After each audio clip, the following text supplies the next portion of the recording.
Hello, everyone. Cecil Martin here. Hey, this is Hunter Henry. What's up, man? This is Max Crosby, part of Raider Nation. Hey, this is Ross Tucker, former NFL offensive lineman. Hey, it's Tyler Lockett of the Seattle Seahawks. Hey, this is Jerry Judah, wide receiver for the Denver Broncos, and you're listening to the Full10Yard NFL podcast.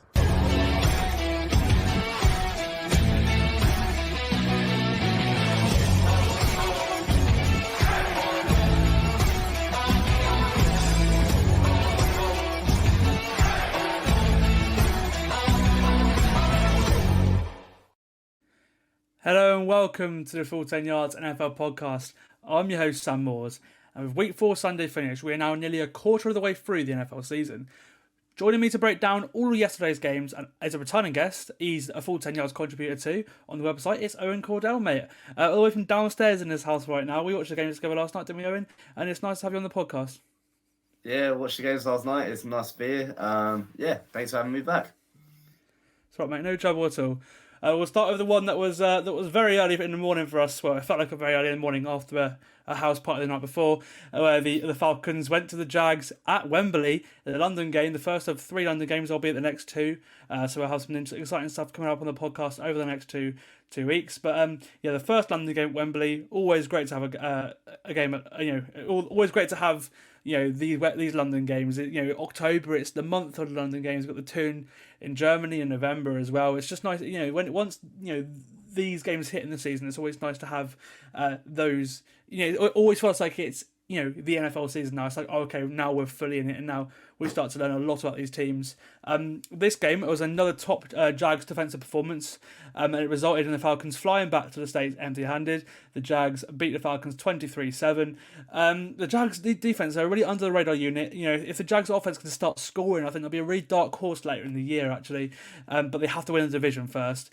We had 4 sacks, 2 tackles for losses, and a fumble recovery, as well as 2 interceptions on Desmond Ridder, including a Darius Williams pick 6. The Jags' offense was better, but they still can't thread the needle. They have no run game still, which is not a surprise really behind a makeshift offensive line. They get Cam Robinson back soon.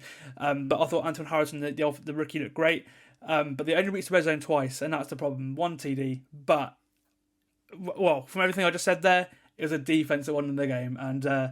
And they really stepped up, didn't they? I mean, they made Desmond Ridder, especially in the first half, look like he was not capable of playing in the NFL, didn't they? Yeah, I mean, as you said, the Jags defense ran the show, really. Desmond Ridder, it was a tough outing for him in London. I think he went 19 for 31. Only throwing 1 interception and 1 touchdown and 2 interceptions. It was a tough day. I mean, the Jags defense was on him from the get-go, and he threw back-to-back picks, and as soon as you saw that, there was sort of murmurs, maybe he gets benched. He didn't. He carried on. Kind of glad for his sake that he did, but he had a good touchdown pass to Drake London, but apart from that, he was under pressure all game, and you could tell that due to the Jacksonville pressure, they weren't going to get a lot done on offense, and Jacksonville did well to close out the game. Yeah, it's always concerning when you've got one of the best offensive lines in the league, and you're not really getting much pressure, but every time you do have pressure, you get sacked, which is what I feel like what I see when I'm watching Ridder. I said on the podcast a lot, it reminds me of Ryan Tannehill, which obviously, Tannehill, his best success was in this Arthur Smith offense in Tennessee. I just feel like I'm seeing the same thing again, and ultimately I don't think he's as good as a quarterback as Tannehill is, which I think it lets down the Falcons' offense because they've got a great offense, they've got a good offensive line. I don't really know how why they're not using Kyle Pitts, because it's not they don't use tight ends, because John U. Smith went for 6 for 6 for 95 yards and he's like the second or third tight end on his team, when Kyle Pitts was only targeted 4 times. He caught 2 balls for 21 yards. That really confuses me.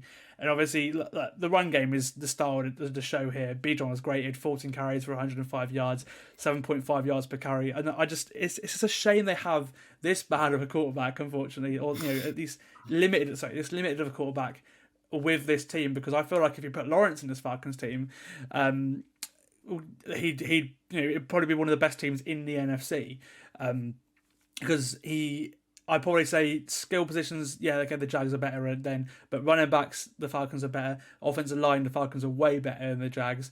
And if you gave that to Lawrence, I feel like he'd excel. Bear in mind, what we've seen him do with limited pass catches in Jacksonville. There's something just not right about the Jags, and hopefully, again, they used the Wembley loss last year to sort of turn their season around and went on that long streak at the end of the year and reaching the playoffs. And then I'm hoping this could be the catalyst again because going into the game against Buffalo in London next week, because they're going to compete in that game. They're going to need to have a better showing on the offensive side of the ball. And the problem is, it's not Trevor Lawrence. His numbers are great. I said in the podcast on Friday, his numbers are looking really good. They just can't find the end zone. He has about 10 big time throws, but 3 touchdowns. They're hitting the ball down the football. When they actually get to the red zone, the Jags are horrific. They were 1 or 2 in the red zone yesterday, and only 2. The fact they only went in the red zone twice, against again they pretty much dominated. Just shows where their struggles are, I'd say. I think, but this wasn't the best game of football. But I think I come away more encouraged about both teams' defenses than I do their offenses, because there's just something wrong with the offenses. And fair play to the Falcons defense as well, because they made this a game in the second half. They really stepped up. They're a top 10 unit this year. They caused problems to the Jags in the second half as well. They couldn't really move the ball, as I said. But no, yeah, I come away thinking both teams, they just scream like 9 wins to me unless something changes. I don't know how you feel about them. No, I completely agree. And as you said about the Atlanta defense making it a game, they put Trevor Lawrence under pressure, especially the defensive line for Atlanta. They put Trevor Lawrence under pressure all game. Even the touchdown pass he threw to Calvin Ridley. Don't know how Calvin Ridley was that wide open. That's got to be looked at somewhere. But they did the same. They did the same play twice. That's the thing. They did the same play twice. They had that one to Ridley. Then they had another one where he rolled right and threw it to JaMychal Hasty, and they dropped the ball. That's another thing with the Jags. They dropped. They've had so many drops this year that it's getting a bit of a joke now. But yeah, that was a nice. So just you remind me that was a really nice play design, because when it worked twice as well. And maybe if that Hasty play was completed, maybe if he caught it, it was a little bit too high. Lawrence had a pass rusher in his face. Maybe if that was completed, I would feel a bit differently. But yeah, it just feels like the same old problems with the Jags. But their defense, again, it's a defense, isn't it? And both completely. As you were saying. Yeah, completely. I think this game properly showed what's the difference in having a good quarterback and a somewhat not fit for the league quarterback, and I think that's what drove Jacksonville to win this game, because you look at Ridder's number, especially that pick 6 to Darius Williams, who he took it back 61 yards. It's the little things like that where he's throwing it into double coverage and he's not getting the first downs, and for me, with the defenses both playing well, it completely showed to me how essential a quarterback is. I know it's granted, but it showed how genuinely you need a good quarterback to get them +9 wins sort of thing and get far in the season. Yeah, totally. On to, again, had two quarterbacks in, both of them had a great season so far. And it was a duel between the two AFC East teams, two of the standout teams this season, well, in the last couple of weeks anyway, the Bills and the Dolphins. The Bills hosted the Dolphins in this game, and the Bills came up winners, 48-20 winners, because Josh Allen and Stephon Diggs absolutely cooked Vic Fangio and give the Dolphins their first loss of the season. Both teams are now. Josh Allen had a day went 21-25 with 320 yards and 4 touchdowns, 5 include the one on the ground too, and 3 of those passing TDs were to Stephon Diggs, who also had a day of 120 yards in the air. Yeah, I in this one, I think Sean McDermott and Ken Dorsey outcoached Mike McDaniel and Vic Fangio in this game, which wasn't the case in the games last year. With McDaniel and Boyer, they were very, very close. And if anything, I think probably the Bills are a better team, but the Dolphins outcoached them. You look at the box score in this one, and you see similar numbers, but and you can see where this game was won and lost. It was the fact that Miami lost a ton of a battle with a couple fumbles and the Tua's interception, and accumulated 98 yards and penalties. Halted many drives. There's a couple pass interferences there from Kader Kohu as well, and among other things. And they couldn't get Miami just weren't great situationally in this game. And it was back and forth at the start. But then the Bills scored 17 unanswered points towards the end of the second quarter, which left us score 14-31 at half time, and that's when the game got away from the Dolphins, because again there was a pass interference call in there. There was a Raheem Mostert fumble too, and yeah, I think that was really where this game was won and lost, because when at the end of the half, Buffalo took control of the game. And unfortunately for the Dolphins, I thought they looked okay. It's just I think I come away from this game thinking the offense I think will bounce back. I don't have an issue. I think it's a defense that I'm worried about because Vic Fangio could not stop Allen. There's that stat where he's had the last couple of times he's played Allen as a head coach of the Broncos, they obviously went off and then, so it might just be a Josh Allen thing. But the problem is you've got Fangio in you're playing Josh Allen twice a year now. You played Buffalo 3 times last year, so that's the only thing. But I think the Bills, the star of the show, that's what I'm getting to now. The Bills defense, right? They're the best to have played Miami's electric offense. I wouldn't say they got a blueprint, because I think they sort of did similar to what New England did, and Miami had a way to beat that running the ball. And they did run the ball, but what New England didn't do was create pressure. And this is the first time we've seen Tua and the offensive line under significant pressure. We're sacked 4 times coming into the day. Tua was only sacked once. You lost Teron Armstead in this game. Your centre, Colin Williams, who he has snapping problems, but he is also one of the best centres in the league as a blocker because he is obviously he's a former guard and he was one of the best guards in the league when Miami paid him in free agency last year. This was the Buffalo just were getting at Tua, and I think we learned today that he can take hits now, and that's a massive sign, isn't it? Because in this game last year is when he got his concussion, so it just shows the growth in a year, and hopefully he can stay healthy, doesn't it? Yeah, completely. I mean, I think everyone in the league now wants to see him do well and see what you can do with this Miami team. I think where this game was won and lost was on the conversion rates. I mean, although Miami got 393 yards on offense, Buffalo held them to 3 out of 10 on third down and 0 for 3 on fourth down. And I think that was outcoached.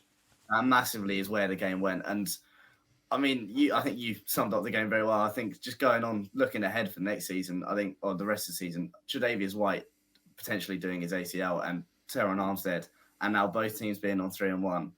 This is going to be an exciting division to watch for the rest of the year, big time, because I mean, they're pretty much equal injuries in terms of how much impact it has on the team specifically. I know they're different sides of the ball and they're very different players and all that stuff. But it's going to be very interesting. I mean, you play each other week 18, is it? Yeah, week 18 in Miami is the last game of the season. I mean, that is going to be huge. Yeah, for sure. That's going to be huge. And it is, I just like, as someone who had my eye on this game as well, I think it was more the way that because the Dolphins, they got absolutely spanked in the Brian Flores era by Buffalo, and it felt more like that than it did last year, where they played 3 really tough, really close games.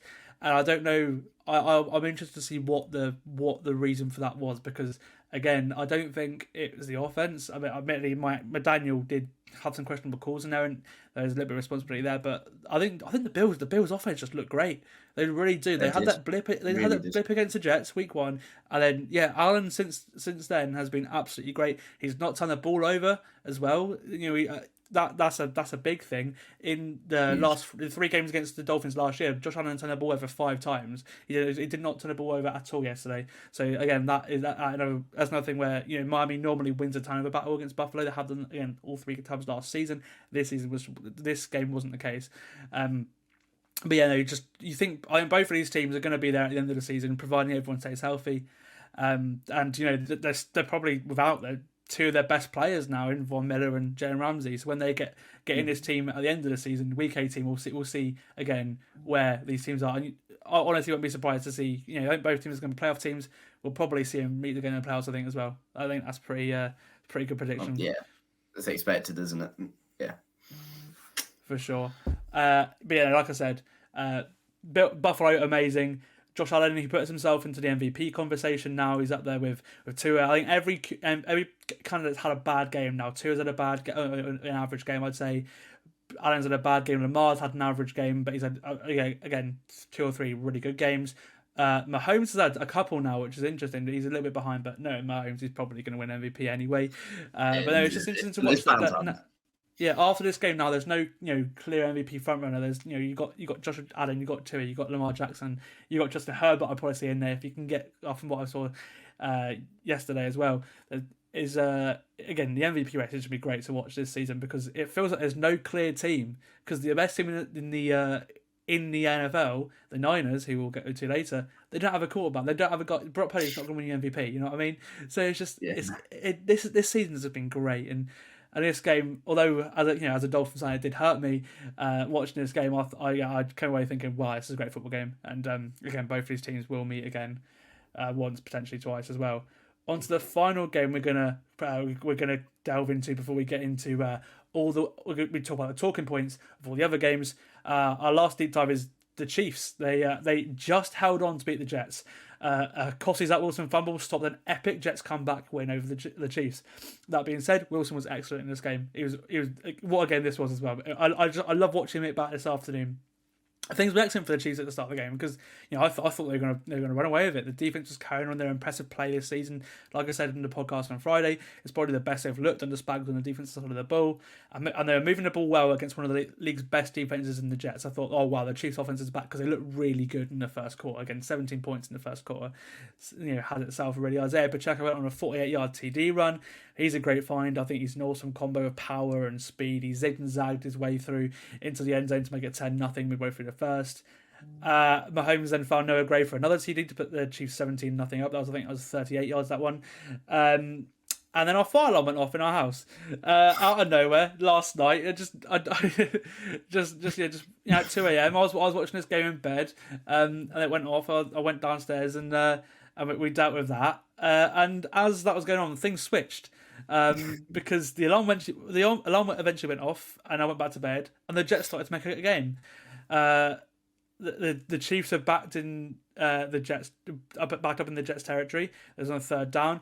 Mahomes was under the pressure. He threw a ball to Marquez Valdes-Scantling. It was incomplete under pressure, but Jawan Taylor, who couldn't deal with the pressure from the Jets' pass pressure, he held his face mask. It was a penalty, face mask penalty called in the end zone, and it was ball to safety. And that really signalled us the turn in this game because an impressive drive from Zach Wilson, who was this close to finding Alan Lazard in the end zone, led to a field goal. And then after that, Mahomes did the most un-Mahomes thing possible. He threw a wobbly football. I don't think I've ever seen Patrick Mahomes do that. It was like he threw it up looking for Noah Gray, and there were 2 Jets around him, obviously with the lack of zip on that ball. And Ashton Davis came away with it to give the Jets the football right back. Again, Wilson was impressive. He had a TD drive this time, capped off by a corner fade to CJ Uzama to make it 17-12 after the field goal and the safety. And then Mahomes threw another pick. It was 18 seconds to go after a Greg Zuerlein field goal miss. He looked for Kelsey, but he was double covered. And CJ Mosley came down with it. Unfortunately, the Jets couldn't get anything out of that drive, and the Chiefs actually got another field goal. Sorry, the Chiefs got another field goal after that. But just the game just switched, didn't it? Completely. Going into half time, and then after half time, the Jets again. The Chiefs couldn't move the ball, and the Jets started the second half by leveling the score at 20-20. An awesome throw by Wilson to Alan Lazard for a TD. He used his legs to get the 2-point try as well to level it, obviously to get the 8 points. And unfortunately, the game was won by Kansas City because down 23-20, the Jets were midway through the fourth. Wilson fumbled a snap at midfield. The Chiefs came away with it and ran the clock down. This was an offensive battle in the first half, a defensive battle in the second half. And some awesome running backs started too, because I thought Brees was great, Pacheco was great too. But just want to talk about Zach Wilson, mate. He looked really good. He looked the best he's been since the Buffalo game. I thought he was actually quite good in this after he came in the Buffalo game. It was crap the other 2 weeks, but probably the best he's ever looked. I think, to be honest with you, 3 big time throws in this game. No turnover if he plays. He was one of the highest graded callbacks on PFF system as well.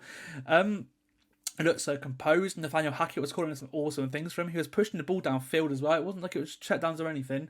I come away from this game incredibly encouraged about the Jets after a loss. To be fair, I think the Chiefs showed us they're going to get their offensively as well. But what are your takeaways from this game? Oh, completely what you're saying about Zach Wilson. It feels like they did the switch at half time. It was crazy. I mean, Zach Wilson, he found some rhythm, and it might be the breakthrough game that saves his job for now. I mean, he registered a career high in passes completed and QBR. I mean, he threw for 245 yards, 2 touchdowns, no interceptions. I didn't know what I was watching, to be honest. I didn't know if I was still asleep. I think, yeah. It was good to see. As Chris Jones said after the game, he said you got to root for Zach Wilson. This amount of hate on national television. Yeah, Rodney Harrison. What was he doing in that? He asked. He basically tried to get Chris Jones to say that Wilson was bad after that performance. Again, as the two of us as well, right? As journalism students, that's really bad punditry.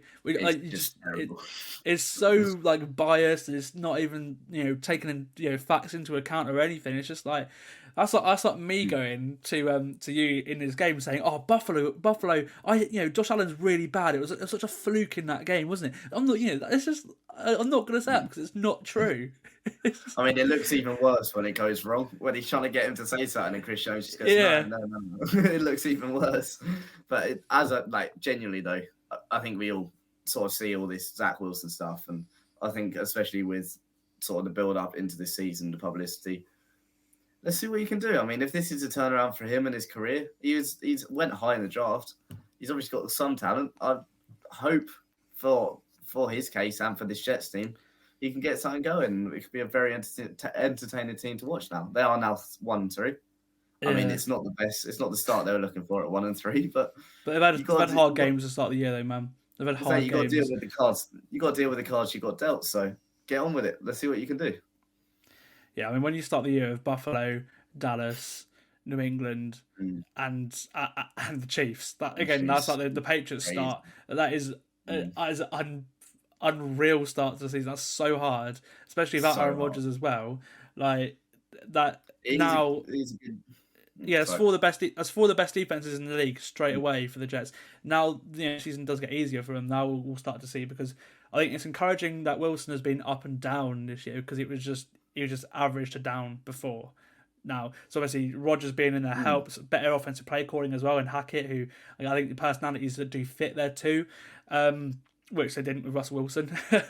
And we're seeing now that Russ, with a sort of more hard knocks kind of guy in Peyton, that he's now playing some really good football too, which again we'll get to in a minute. But yeah, I think I'm really encouraged by what I saw last night. I was in Buffalo as well. The other two games weren't great, but again, you're playing Dan Quinn and Bill Belichick, which again are two of probably the best defensive play callers in the entire league in those two games. So we'll see how it goes on the rest of the season for this Jets offense. But I was really encouraged, and also they ran the ball, and that was key, because Breece Hall was not getting the football the previous two games. So this looked exactly like the Week 1 game, and I don't know why they haven't done it the other two games. Just something to bear in mind too. But yeah, I think both teams will be encouraged by this one. Actually, to be honest with you, the Chiefs got a win against a tough defense, had some offense too, and the Jets will be very encouraged by the way their defense played against the Chiefs, and also the way that their offense looked too. Okay, let's whittle through the rest of the games now.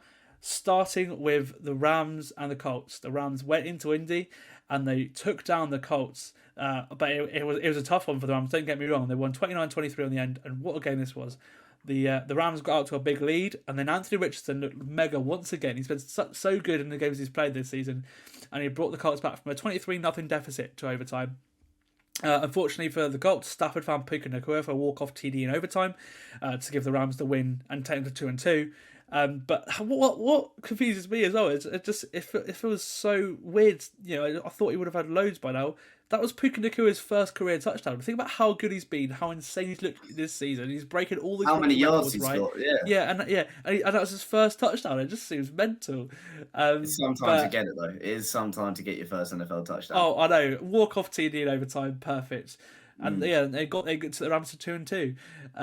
But I think both these teams are so fun to watch. I've watched all the games as I have with every team, but from the 4 games I've seen, I'm really encouraged by not only Anthony Richardson, who I think he's going to be really good. He looks so composed. I didn't think I'd see this from him. Now in year 1, because he was so raw in college. But I think it shows how good of a coach Shane Steichen is, because Philly have been missing out of Jalen Hurts. Until probably yesterday, Jalen Hurts has not looked great, if I'm being honest.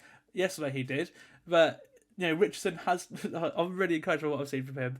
And on the Rams side of the ball, the Rams with their no-name team, obviously they had the few stars in Cup and Stafford and obviously Aaron Donald on the defense side of the ball. Cup's not there, and they've won 2 games. They've won 2 games. They've produced good offense. Stafford's playing really good football as well. I think both of these teams are great to watch. The Colts defense is back after a couple of years off. And Anthony Richardson's thrown to Drew Ogletree, a couple of times to tie the game. He found him for the touchdown as well. They're just 2 nice teams to talk about. These Colts teams are without Jonathan. This Colts team is without Jonathan Taylor. Zach Moss is balling.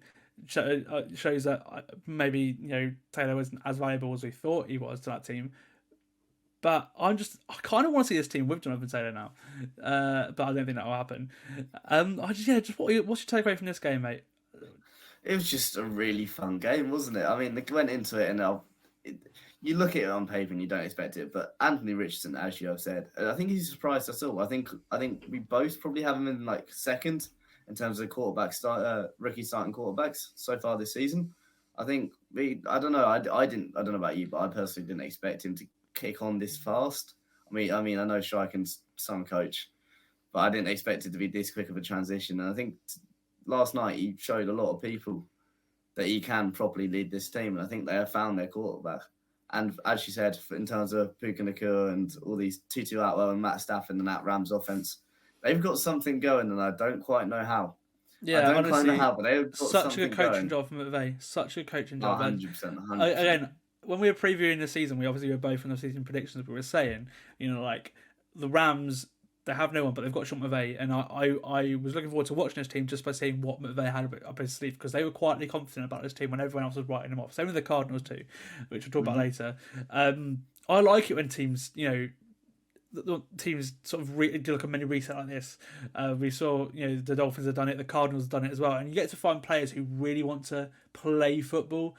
You find your hidden gems, and when you finish a rebuild of your team, they're still there, and that's the thing, and that's what both the Rams, the Colts, the Cardinals are finding, and that's why they're so fun to watch, because you're getting guys who are probably getting their last chance at being a starter, or are getting a chance that no one else would probably give them a starter. They're now becoming household names, and because they got their shot, they're playing in the NFL, and a lot of the time these guys do stick around. So it's always nice to have those stories.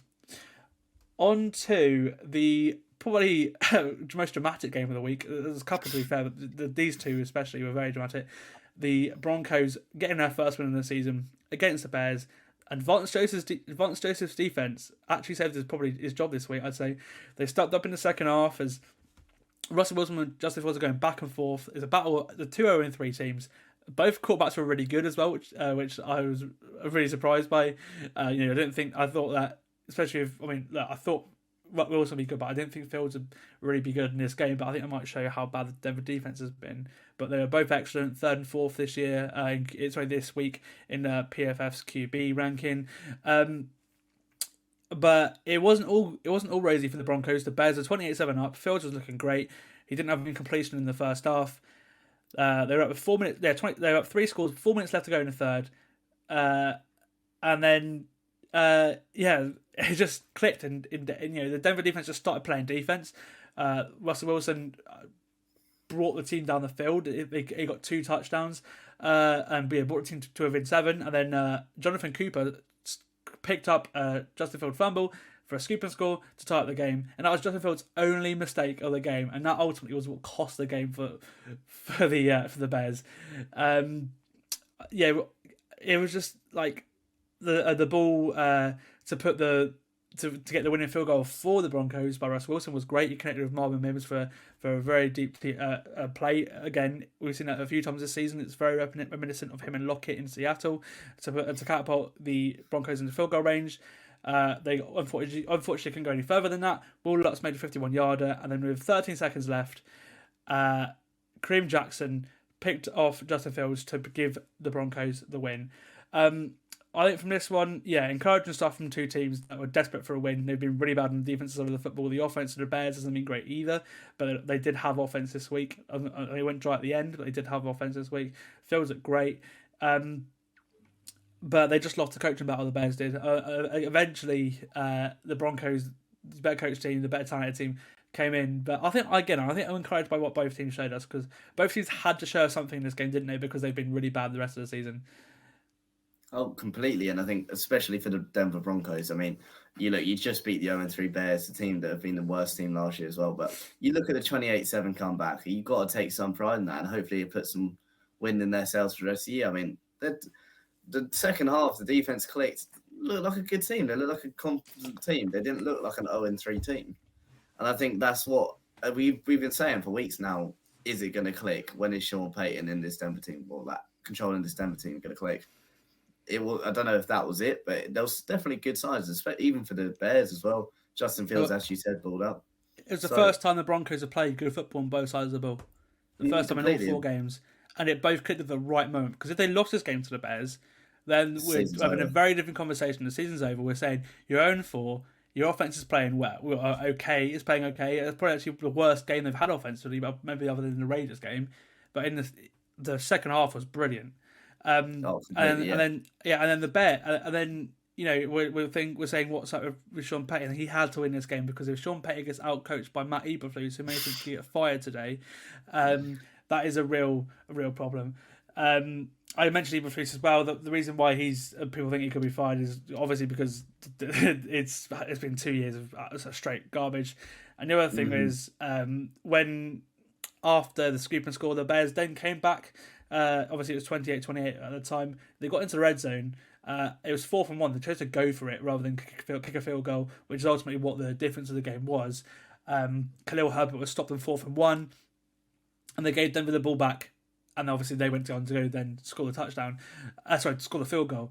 That sort of decision to go for it on 4th and 1 has ultimately backfired. I think, to be fair, I probably say I agree with that decision. If it's 1 yard, you've got people who run the ball. You can probably feel like you can get that yard, but it's looking really bad today, because ultimately that is the play that lost you the game. And that's what I mean. Vance Joseph's defense, we've given all of the criticism, the last 3 weeks of how they 70 points were scored in this defense last week, and now they made crucial plays. Obviously, the strips out of the fumble for a TD, the stop. Obviously not allowing a point in the entire fourth quarter as well. That defense, I think, at some point they must look at themselves and think, if we lose this game, things are going to happen, and they stepped up and won that game. And again, they saved Vance Joseph his job, which I don't know how Broncos fans feel about that one.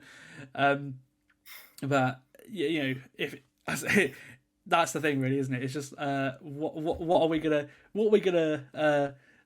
I think we'll see how they look the rest of the season, but I think you can be encouraged by what you see. And the Bears, I mean, the silver lining for the Bears, you own the first 2 picks in the draft at the moment currently. So as much as I don't feel like Justin Fields is the problem, if you can get Caleb Williams and deal Justin Fields away, you'll still set up for very well in the future. So there are far bigger issues to this team, that team, than Fields, in my opinion. But ultimately, I think they're really badly coached as well. We saw it yesterday where they lost a coaching battle. One game that was incredibly close as well was the Commanders at the Eagles. I said on Friday this would be close. Washington beat Philly with Hurts last year, the only team to do so. Their defense has been awesome so far too, but it was Philly that won in overtime. They turned up offensively, which I said they really needed to make this one a game, because last week they were awful. Sam Howell did what was asked this game. He didn't turn the ball over. He made some nice throws as well. He made some plays with his legs. Brian Robinson was excellent again. But it was also the best Jalen Hurts looked this year as well. He had 4 big-time throws to 1 turnover-worthy play. AJ Brown was excellent in this game too, with his pink cleats, which I think looked awesome. It was back and forth full game.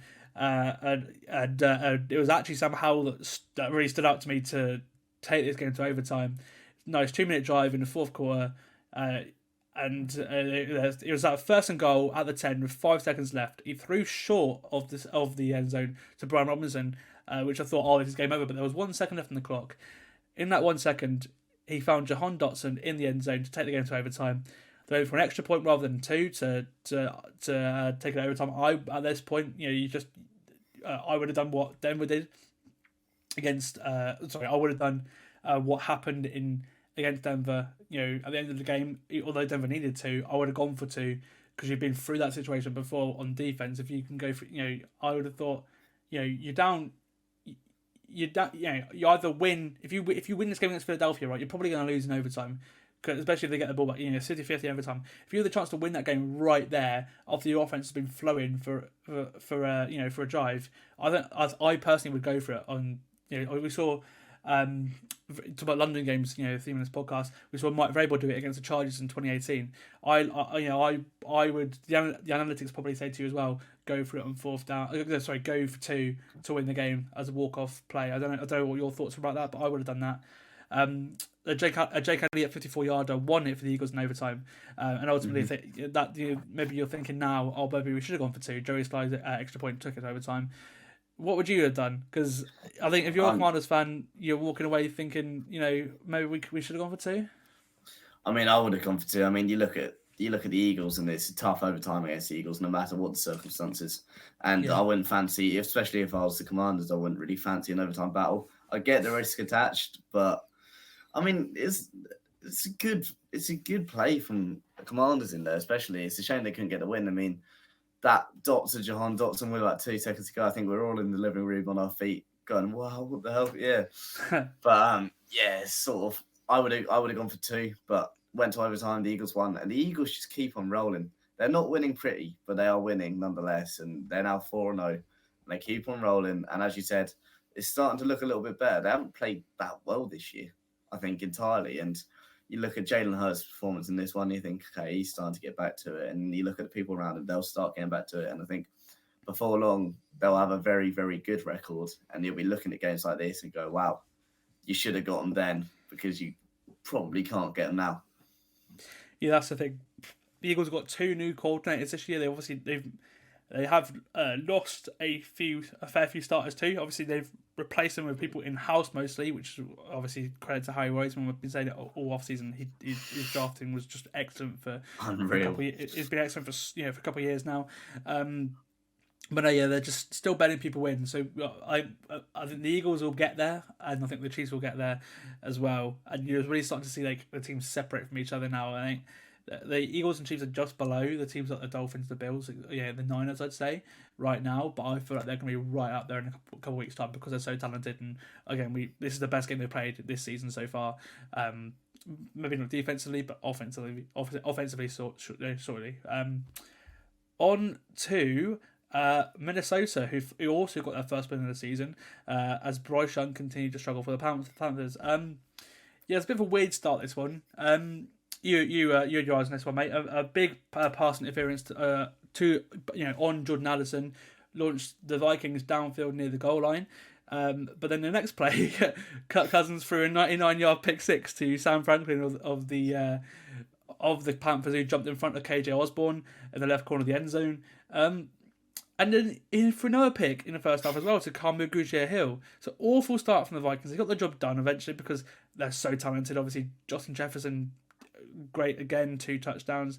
But they just don't make it easy for themselves, do they? They're 2 of the most takeaways. And they were firmly on top in this game, but they finally get their one score win as well. It's just what is going on with the Vikings? It's just like. It's very weird. I mean, they're the engineers of their own downfall at the moment. When they went 7-0, I just sat there. I was like, you need to learn from your mistakes from week to week because they don't seem to. And as you said, Bryce Young struggled again. He threw for 204 yards with no touchdowns, and I think that speaks volumes in terms of red zone output. And especially, Justin Jefferson catching 2 touchdowns, won Vikings this game. But now the Panthers are looking at 0-4, and it's looking a bit sad, and I think this year is all about just getting Bryce Young on his feet sort of thing. But I think the Kirk Cousins 2 interceptions in the 1 half. At halftime, I did not know where this game was going. No, and that's the thing, because the Vikings were so far on top, they dominated time of possession, they just kept turning the ball over, and it's been the story of the Vikings season. I think this is the worst the Vikings have played this season, and they won. They've played 3 pretty good games against Tampa, against the Eagles, against who they played last week. God, I can't remember now. Who was it? Who was it?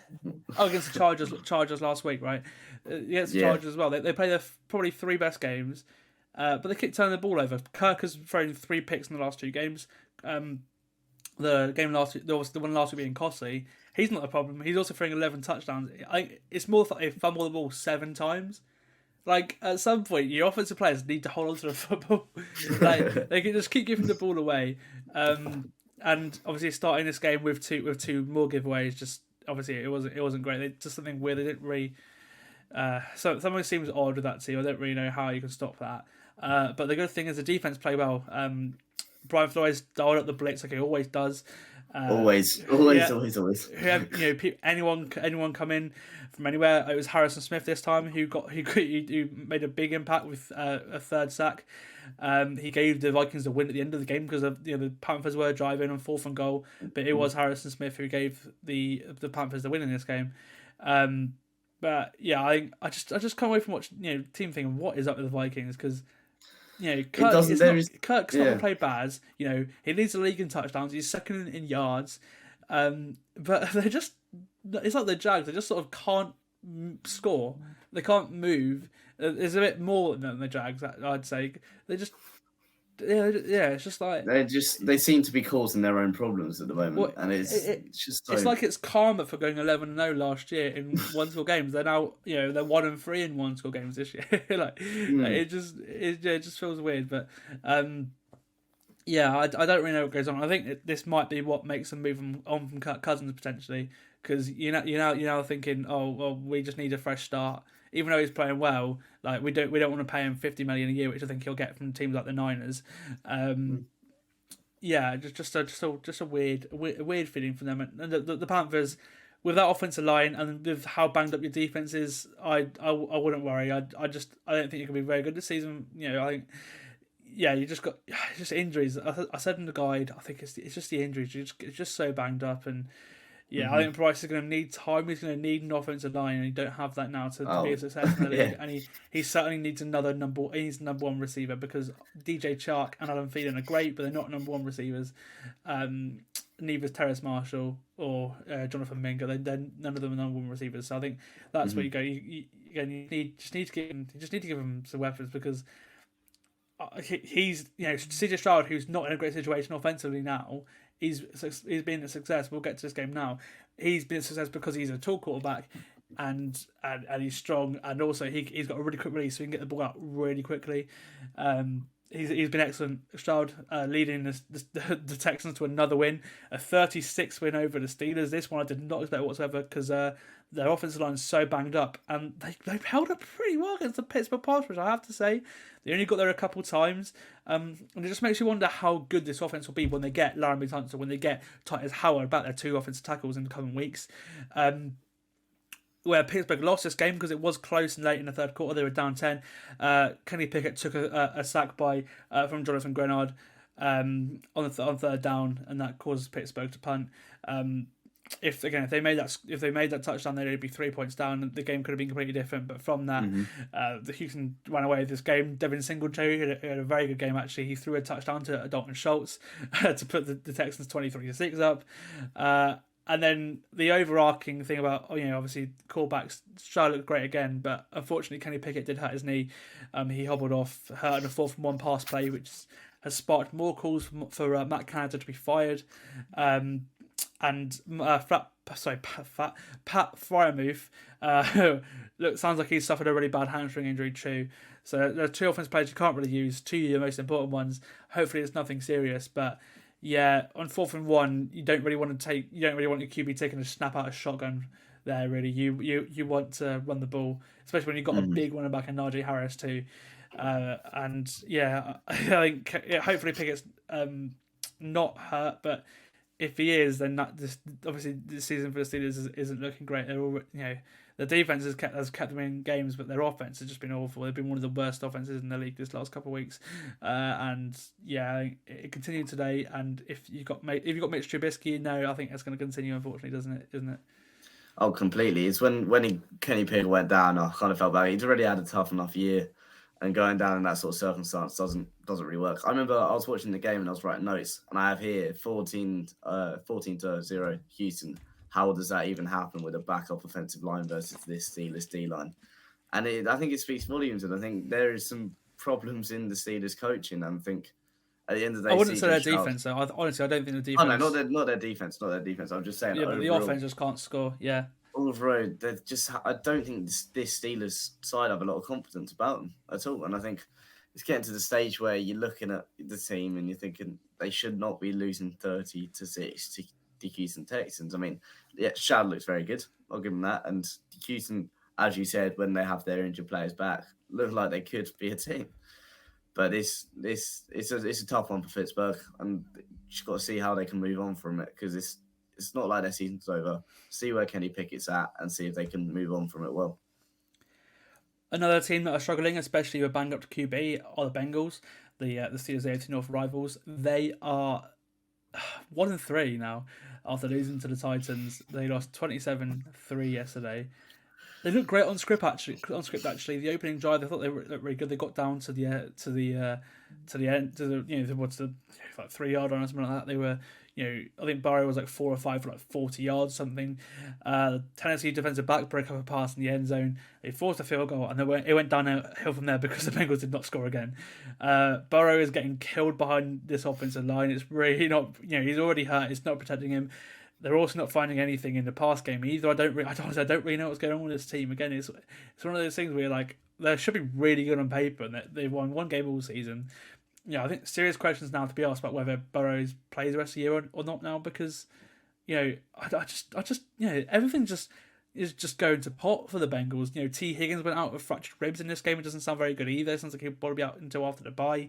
Jamar Chase is complaining, and he's saying, "I'm always open." Just what do you if you're is it Zach Taylor? Is it the fact that now people are catching up with him? There were talks about him getting fired before they made that magical run to the Super Bowl. Is it him? Burrow obviously there's just something wrong about this Bengals offense. They're looking really bad. It's not the run game. Joe Mixon's actually probably been the best offensive player this year. So I just this was the year that the Bengals were meant to, really challenge for the Super Bowl, because it's, Burrow's been paid now. Your roster's not going to get better than this, and yet they're just not flowing in offense whatsoever. What do you think is going wrong with them? I mean, I think this is Zach Taylor's last year in charge of the Bengals. I think it's controversial. I mean, can you see anything changing for the rest of the year? Well, in terms of how they're playing.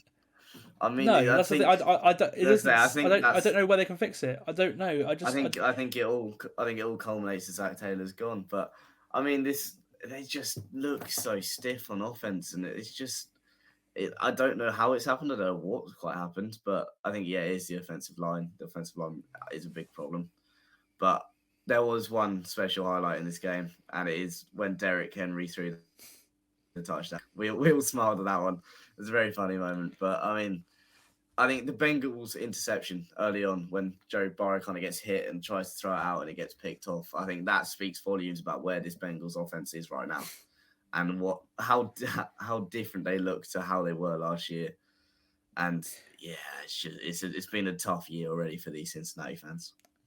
Yeah, it's getting to the point now where you've got your franchise quarterback. I just think you blow it up. I think you just it's you're 1-3. It's quite unlikely now, unless the AFC North. Unless I think probably the Ravens are going to win the division. I think it's looking like it. Yeah, going to wins a wildcard team in the AFC, and I don't think you're going to get the playoffs. From what I'm seeing right now, your quarterback, you're probably only going to get more injured. Burrow again, he's getting hit a lot. He's getting put under pressure a lot. If anything, he might get worse as the weeks go on. He just at some point, and we saw this. Obviously, he's been through this a lot now. At some point, you might think you pay him $55 million a year.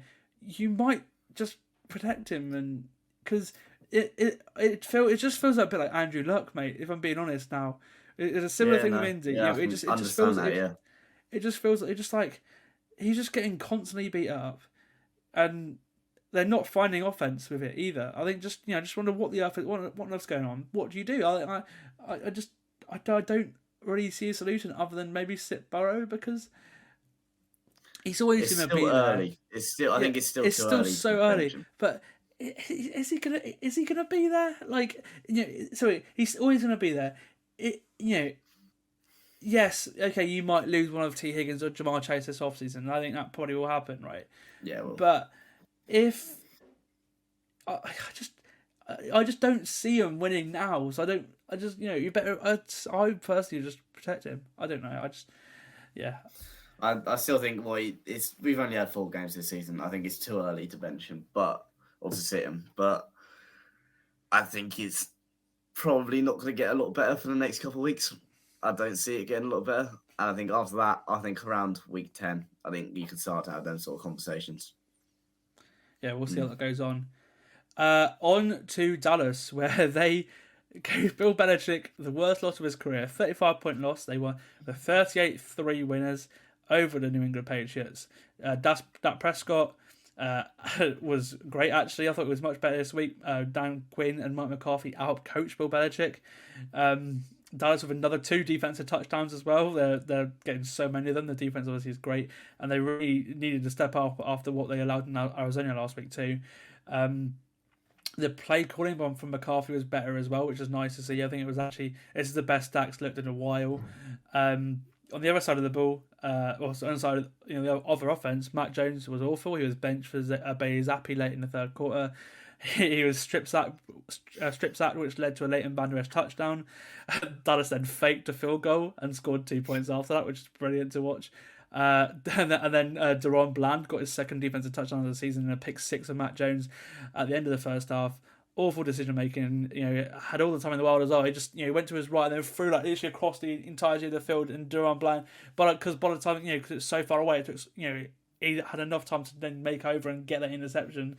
I don't really understand what that was. And then Bland got another interception later, which got Jones benched for Zappi. The only other thing, Dallas defense is great. We can talk about it all day, really. It just shows how good they were. And I thought Belichick would have an answer for Dak Prescott, because he normally does great against sort of mid QBs. That's normally Belichick's strong point. No, they did not. I don't really know what happened there. Admittedly, it just feels so they lost situationally. It just such an they turned the ball over. It's such an uncharacteristic Bill Belichick Patriots loss. I think it might signal the beginning of the end. I think that's what I'm starting to think now. I don't know. This is big. That is big. Well, I mean, they've been the same. They've been mid for the last 3 seasons, and they can't, unless they get. I don't think Mac's the answer. Obviously, Belichick's obviously not very fond of Mac because he's benched him 3 times, and that doesn't really work with a quarterback either. It doesn't really motivate him. We've seen with Brian Flores did the same thing with Tua, right? And their relationship got so toxic that someone had to go, and it was Flores that ended up going. Right, it got so toxic, and Flores did. I don't think that way of coaching works with these kind of players anymore. I don't think that hard. I think you've got to remember, most of these guys are they're naughty's kids now. The people coming from the draft, they're naughty's kids. They've grown up with phones and their thing. They've grown up. They've not grown up like 10, 15 years ago, the players coming into the league now. They're a completely different generation. It's just me personally, right? If I have someone shouting at me, that's not going to make me do better.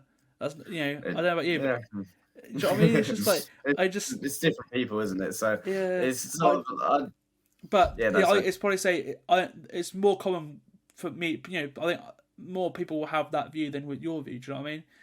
Yeah. I think that's where I'm getting to. And it's just. Yeah, with this one, I just don't know what's next, because there's been talk that Belichick has to win. Kraft put a bit of pressure on, and again they got the hardest schedule in the league.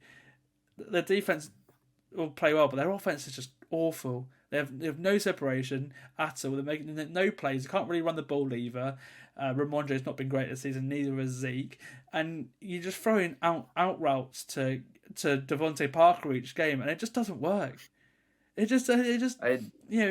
Last night didn't look like a Bill Belichick Patriots team at all. I don't know what was up. It just did not look right. And I mean, Dallas took full control of that as expected. I mean, by now, I think it's fair to say Dallas probably have the best or second best defense in the league right now. Oh no, they showed. It's the best. They showed out. Say I went for safety. I went for security. I said first or second, but they pulled out last night, and Belichick did not have the answers. There was a couple injuries I thought were quite big when Marco Parsons coming off. I can't remember if he returned or not. To be honest, there's too many games on at once. I can't remember, but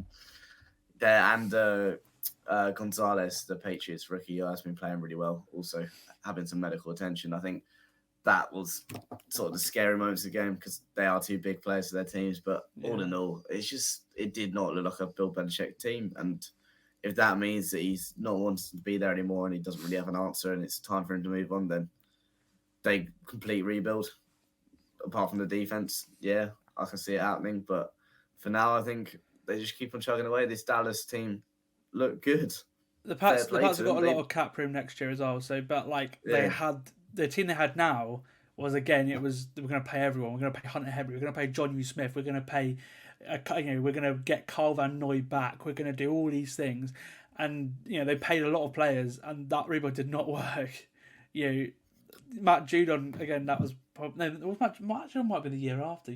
But they had a load of cap room 2 years ago, and they didn't. That didn't really work. Yeah, it got them 10 wins. They got into the playoffs, right? But they didn't have a quarterback to take them there, and I think that's the issue really.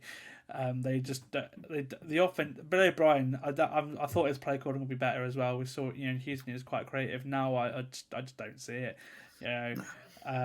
It's nothing. Honestly, it looks no different from not much different from what Joe Judge and Matt Patricia were rolling out with last year, which is a concern for me, for sure. But they're just lost, and I think that's the thing as well. Like they have no hope. If you're a Patriots fan, you've got no hope. You've no hope whatsoever now. You're just like it's sort of just you kind of There's no positive signs really.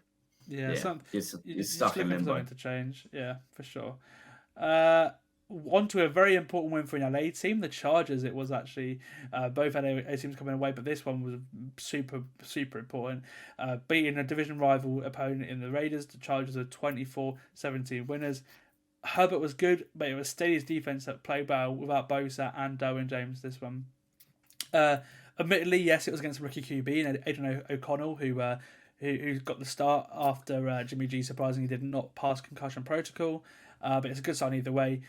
We saw O'Connell loads in the preseason as well, so there's a bit of film to go off for the Chargers too. Khalil Mack was the star of this game. He had 6 sacks and forced a fumble. He had none coming into this game. He really needed to step up with, obviously with Bosa banged up. But they almost charged it at the end. They were 24-7 at the end of the third. Justin Herbert took a hit to his hand, and the offense just stalled after his left hand, not his throwing hand. And the offense just stalled after that. Ultimately, it was Herbert who made the play to win the game, which was awesome to see. I've been asking for him to do that for forever. It feels like he hit Josh Palmer on 3rd and 10 to ice the game. Because if he didn't make that throw, then it got a bit itchy. But the Chargers defense, they made the play before that to release up that situation, which was O'Connell. They were driving to tie the game. He made a 4th and 10 throw to Devontae Adams to get to the 4-yard line. Asante Samuel, though, he then came up big on the next play. He jumped right in front of Jacoby Myers in the end zone and got out a few yards just so the Chargers were safe on the return. He could have actually gone for a score, but he didn't, which I thought was interesting. He probably could if he ran out of bounds, which I don't really get. But either way, it led the Chargers to a win. And all they needed to do was get a first. They got the first down. It was encouraging stuff to see because they got absolutely pumped situationally the first 2 weeks of the season. Last 2 weeks they've been much better, and they needed to do that because otherwise, Bunner said he probably would not have a job right now. Would he? Oh yeah. I mean, it was a big game, and it was a good game. I mean, 6 sacks for Khalil Mack is huge. It's a monster performance. But I think this game was brought to life with that Jerry Tillery late hit on Justin Herbert, which saw him get thrown out of the game. And I think after that, this game was on fire. And at times, I think O'Connell looked a bit out of his depth. I think he looked a bit out. But I mean, when you got Khalil Mack running at you the whole game, I would be as well. Also, he wasn't expected to start. It's just come out of nowhere. Like it hasn't had the week really with a week to prepare or anything. It just I think the Raiders. You can say we lost. We actually played quite well towards the end of the game. I'm not really. I'm not. I just sort of see them the same way as I did before. The Chargers look now a little bit better, knowing that they've actually made some plays on defense and they've made some plays when they need to do on offense too at the end of the game. On to, for me, one of the most interesting games of the week, because we didn't know that Deshaun Watson wasn't even playing until Sunday, where Dominic Thompson-Robinson was announced as a starter because I don't even know what Watson's injury was. I think it might have been like an ankle or something. I'll just check now. But I have shoulder in my mind, but I don't shoulder. think Is it shoulder? It is a shoulder. It is a shoulder. Oh, it is a shoulder, mate. There you go. But they just came out of nowhere on the injury report, really, which led to Thompson Robinson starting. Obviously, we weren't really expecting much offensively from the Browns, because obviously they're missing Deshaun Watson, who has been better this year, and Nick Chubb too. But it was the Browns' defense that got the first real test, and that was what made this game really interesting, because the Baltimore offense won that battle. Lamar was awesome. He now, for me, is one of the MVP frontrunners this year. He's had two great games in a row.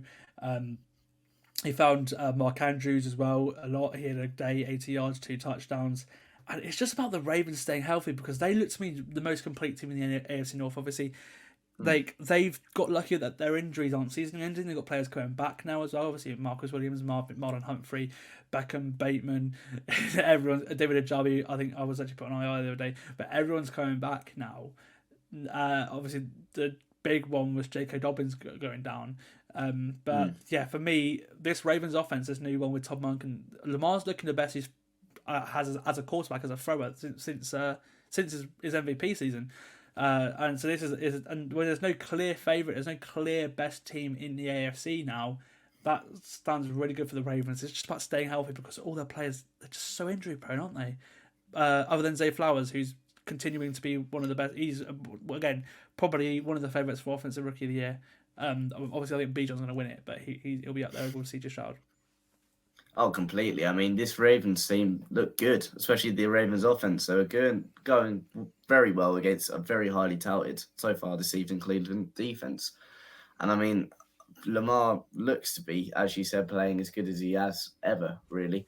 Ravens now move to 3-1. I think with the AFC North, and then they got that division on lock pretty much now. If they can carry on, I think they got 2 divisional wins so far.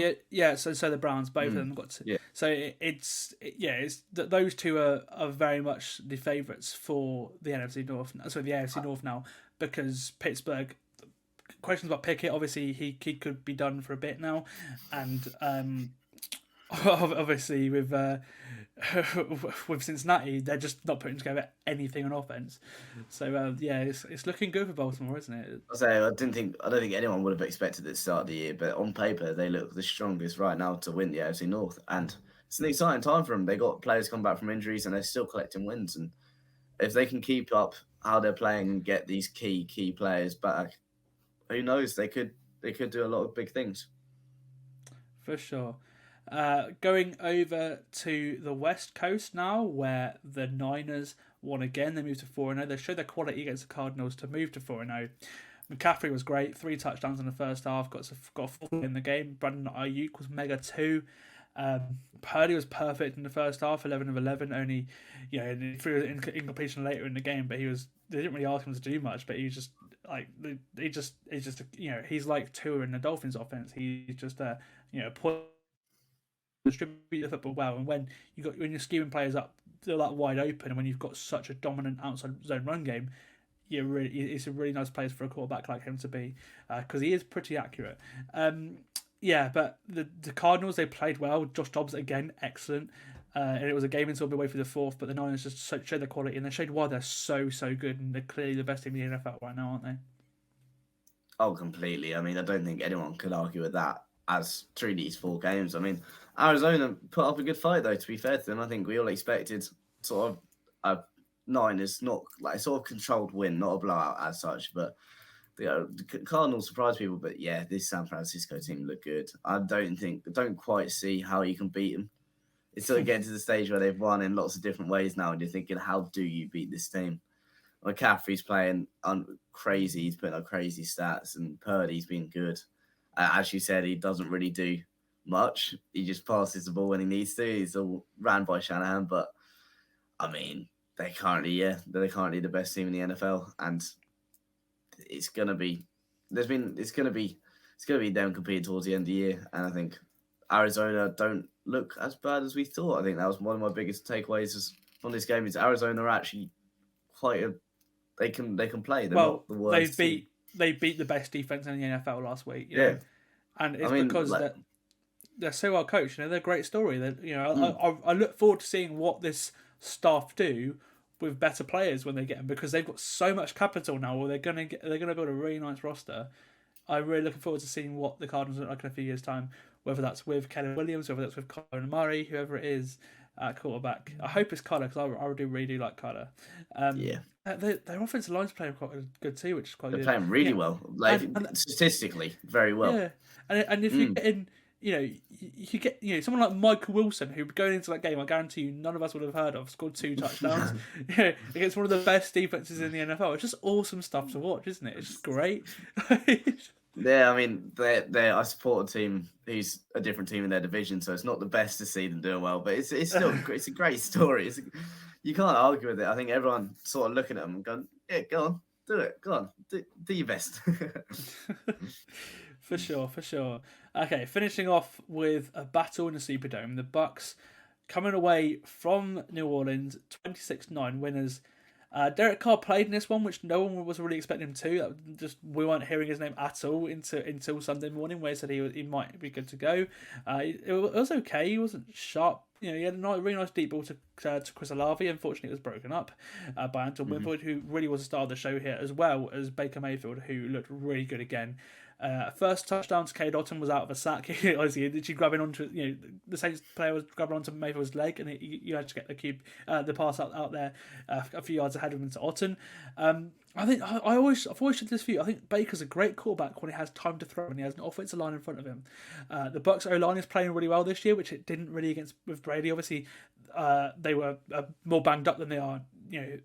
Last year they were more banged up than they are this year, but they're still about Ryan Jensen, who obviously unfortunately had to leave the team, and it's just like it's so great to see Baker flourish in his second chance he's getting, because it's just great. Like, meant to enter the first half, actually, Baker was intercepted by Isaac Yardom. Jump ball to the end zone to Chris Godwin, which is just classic Baker Mayfield. He loves a jump ball, which is why Chris Godwin and Mike Evans are like the perfect receivers for him. New Orleans set the ball over the one, but then where this game really changed and really swung New Orleans' way is that the Saints fullback who ran the ball out of the end zone, he then fumbled. It was knocked out by Antoine Winfield. Bucks got the ball straight back, and before you know it, Baker hit Trey Palmer on a back shoulder fade to make it 14-3 for the half, and after that, the Bucks went away with this game. Winfield again, another great play, knocking a perfect deep ball out from Derek Carr to Chris Olave. That was a TD saving play, and that was on 3rd and 16 as well, which obviously meant the Saints would have to punt the ball afterwards as well. Game changing play that. The only thing I can sort of take away from this one as well is that Mike Evans went out. It sounds okay. It doesn't sound severe, but he has tweaked his hamstring, so that's something to watch. The Bucs are again a great story in the NFL this season. Again, up there, the NFC South is a three-way battle between the Saints, the Falcons, and the Bucs, and it's so close to call, isn't it? But ultimately, I think Kamara looked great in his return as well. But I think once Carr gets back fully healthy, this game at the end of the year will be really good to watch, won't it, between the two teams? Oh, completely. I mean, we just talked about Arizona Cardinals being a good story to watch. I think this Baker Mayfield resurgence with the Bucs is a great story to watch. I mean, you look at his stat line from last night. He went 25 for 32, 246 yards, 3 touchdowns, 1 interception. He had a game. He really did, and I'm really happy because this Bucs team, yes, it's been through a lot, and we didn't really expect them to be all that this year. They're looking good, and when against the Saints, none of us expected Carr to win. So we all thought they'd win this one. But even as Carr played, I mean, I doubt he was fully fully back. I mean, like, yeah. But well, it's injury in his shoulder. He's a quarterback. yeah, and It doesn't matter which shoulder it is. You still use both shoulders to make the throw. So he's going to be going through so much pain. A sprain in your shoulder, that's a bad, So obviously, but I mean, ultimately, it wasn't enough pain to keep him out of this game. no. So. I mean, the one play they ran with Jameis Winston went really well, didn't it? Over one interception. Yeah, honestly, bad. Yeah, they brought him in at the end of the game when it got away from him. But I think the last 2 weeks as well has showed that Jameis just can't run, isn't it anymore, because they couldn't go completely collapse against Green Bay last week after Jameis came in, and this week he's staring down the barrel of retirement, isn't he? I mean, I think the Saints had 2 fumbles that they lost, and I think that is mainly where the momentum of the game went away from them. And it's a good Bucs win. It's not the worst Saints loss. Yes, it's a loss, and yes, a loss is the worst thing you need. But under circumstances, I think you can put your hands up and go, yeah, look, we weren't at our best. Awesome. Okay, Owen, as a Seattle fan, I can't let you go without talking about Monday Night Football. Seattle against the Giants tonight. How do you feel like this one's going to go? I'm not quite sure. It depends which version of Seattle turn up, really, because we've seen 2 different types of Seattle so far this season. I mean, you look at week 1 against the Rams compared to the Dolphins, or even last week, and it looked like 2 completely different teams. But, I mean, I think as a Seahawks fan, I'm going to be not biased here, but I think we win it comfortably. I look at that Giants offense who haven't got anything going this year, and I look at our defense have been nothing above average so far this year. But I mean, I don't see them causing a lot of problems on offense, and I think if Geno and Pete Carroll can get it going on offense, I think it'd be a pretty just chug along at it, pretty seemingly win. Yeah, I agree with you. I'm going to pick Seattle too. I think whoever wins the battle between the Seattle defense and the Giants offense will win this game, and ultimately the Giants are without Saquon Barkley. They've been struggling as it is. It's the last week I think without Saquon, so that's a good sign. But I can't see the Giants winning this game, so I'm going to pick the Seahawks. But Owen, thank you for joining me, mate. It's been great. It's your first recap pod. You've been on every single one of the podcasts formats this year, so far. Clean sweep. And we'll get you on again. Don't you worry. But no, thank you for coming on, mate. Oh, good, mate. Cheers for having me. No trouble at all. Well, that's it then. Week 4 is pretty much done. We've got Monday Night Football coming up soon. And so it's week 5. The London games continue. We'll have some London games content coming out in the next week or so as well to do with that. Really awesome stuff going on. Again, thank you for listening to the podcast. It's nice to have some, it's just nice watching the games every week, which I'm really enjoying as well, watching every game. And I'm kind of relieved that my weeks are coming, though. I'm kind of relieved. There's been honestly, so many games. Yeah, the podcasting gets short over the next couple of weeks, which is lovely. But thank you for coming along the ride with me. Actually, it's been nice, and I hope you enjoy watching the game this week, and I hope your team won. And I hope I see you guys at Spurs on Sunday as well. If you don't listen to the podcast on Friday night, if you do happen to see me at Tottenham, please feel free to say hello. I'll introduce you to my dad as well. He's a big NFL fan. He's a big listener to the podcast as well. I look forward to meeting all you guys as I do a party too in Birmingham. So thank you for listening to the Full 10 Yards NFL podcast. It's been our week 4 recap, and I'll see you on Friday for our week 5 preview. Goodbye.